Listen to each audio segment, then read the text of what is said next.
In the modern era, players are expected to live the lifestyle of top professional athletes. It should come as no surprise that consumption of items such as chocolate, sweets, crisps, takeaway and alcohol aren't exactly encouraged, and indeed, each have been outlawed by a number of top flight managers. Those bans, as tough as we're sure they are to deal with for some players, at least make some sort of logical sense. Here are 9 of the craziest examples we still can't figure out the motivation behind a few of this. The Erik ten Hag era is now in full swing at Manchester United, with the Dutchman intent on quickly making his mark on the Old Trafford dressing room. As part of that process, it was revealed on Monday that he has banned mobile phones from being used in the club canteen. Per a report from the Mirror, Ten Hag has ordered his squad to avoid bringing their devices to team meals in order to foster a spirit of togetherness within the group. Jose Mourinho banned Pokemon Go at Manchester United.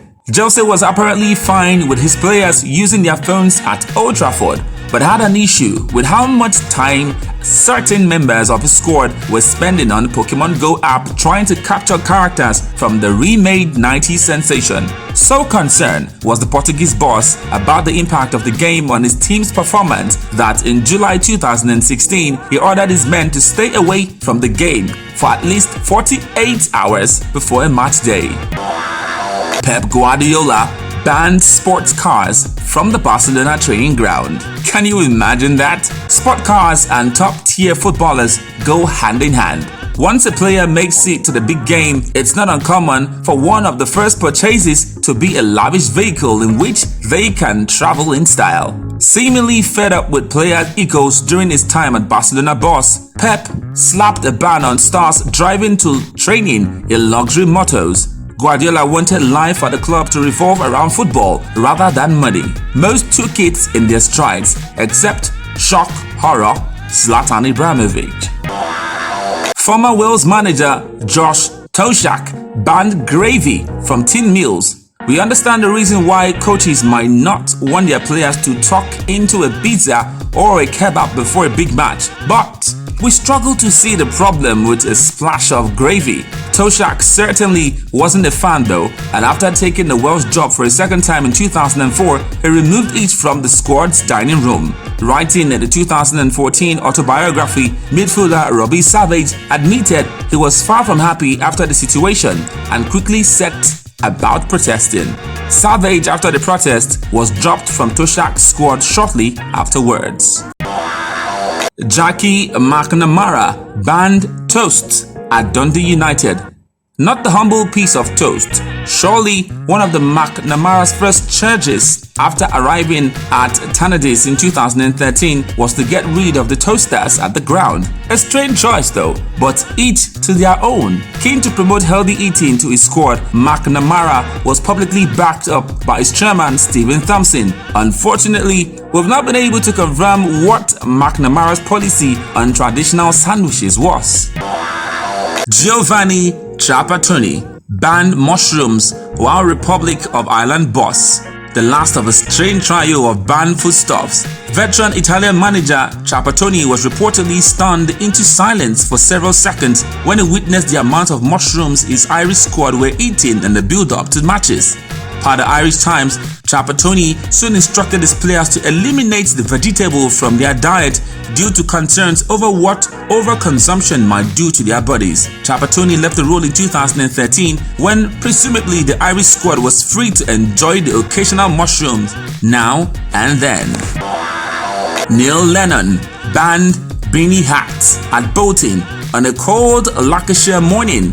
It's completely understandable that Lennon's Bolton player were keen to wrap up warm. However, if any of the squad were donning a beanie hat on their way into training, they knew to remove it before entering the club grounds. Lennon, a battle-handed midfielder in his own playing days, forbade his players from training in headwear, declaring, "I don't want players training in hats because you don't play football in hats. If they want to get warm, they should run around," he insisted, per the Express. Amusingly, a quick Google search threw up numerous images of Lennon himself taking training in either a beanie hat or a hoodie. Sir Alex Ferguson banned Manchester United youth players from wearing coloured boots. We are back once again at Old Trafford. At Old Trafford, where Sir Alex Ferguson was unmistakably the man in charge between 1986 and 2013, the legendary Scotsman was a traditionalist at heart, and in 2010 took a stand against the growing trend for stars to wear brightly coloured boots onto the pitch. Ferguson knew the horse had already bolted when he came to Manchester United's first team players, not wishing to get into a spat with the club's big names over their choice of footwear. That didn't stop Sir Alex from bringing in a policy for United's youth players, banning them from wearing anything other than black boots while on official club duty. Red Devils defender John O'Shea revealed Ferguson's orders in an interview at the time with Guardian. Paolo Di Canio once banned ice at Sunderland. It would probably be easier to list the things fairly Italian Di Canio didn't have an issue with during his time at the Stadium of Light. Like Ten Hag, he wasn't a fan of mobile phones. However, he also restricted access to coffee, ketchup, mayonnaise, and fizzy drinks. Singing apparently wasn't his favorite pastime either. His most bizarre banishment, though, was that of ice, which he claimed had led to players he knew missing matches in the past.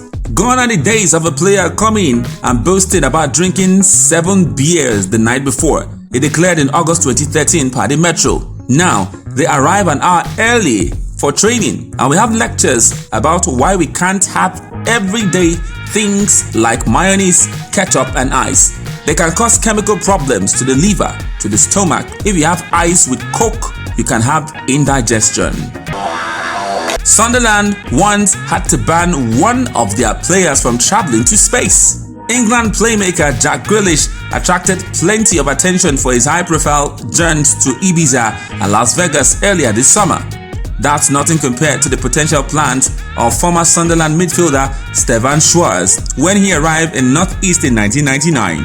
With his spot apparently reserved on one of the first commercial passenger flights to space in 2022, club boss Peter Reid moved swiftly to let the Swede know that Sunderland weren't going to allow him to make the trip.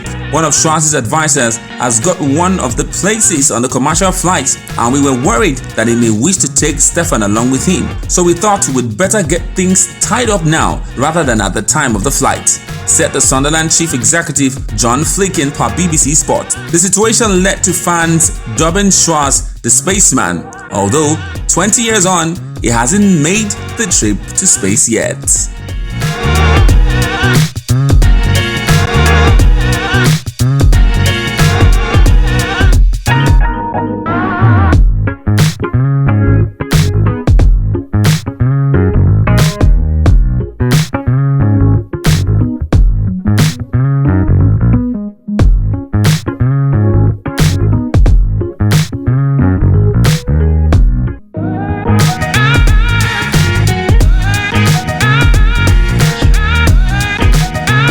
That's it today on Sport Roundup. Make sure you keep it a date with us tomorrow. We'll be right here and remain that person you always want to listen to, Timmy K.